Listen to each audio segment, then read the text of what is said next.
Happy birthday to you, mommy. Thank you, Baba. Birthday to mommy.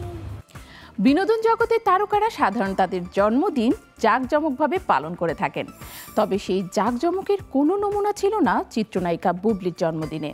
তার ছেলে বীর তাকে দিয়েছে উপহার। কি দিলেন ছোট্ট বীর তার মাকে? I love you so much. Happy birthday, mommy.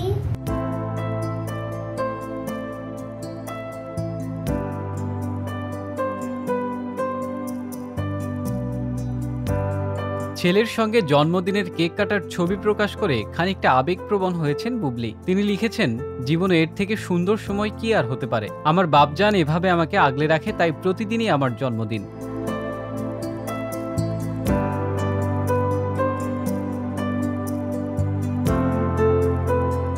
এর ঘণ্টাখানেক পর আবারও ছেলে শেহজাদ খান আবিরের সঙ্গে একটি ভিডিও প্রকাশ করেন অভিনেত্রী, যেখানে দেখা যায় মা ছেলের মজার খুনসুটি। গত 20 নভেম্বর ছিল ঢালিউড অভিনেত্রী শবনম বুবলির জন্মদিন। বুবলির জন্মদিনের বাইরে কোনো অনুষ্ঠান না থাকলেও ঘরোয়া আয়োজনের ছবিতে নজর কাড়লেন তিনি। তার ছোট্ট ছেলে বীর মায়ের জন্মদিনে দারুণ সারপ্রাইজ দিয়েছেন। ছবি দেখে বোঝা যাচ্ছে নিজের বাসাতেই আয়োজন করেছেন তিনি। সেখানে সন্তান ও বাবা মার সঙ্গে কেক কেটেছেন। বেশ কয়েকটি ছবিতে দেখা মেলে পারিবারিক আবহে দিনটি পালন করেছেন বুবলি।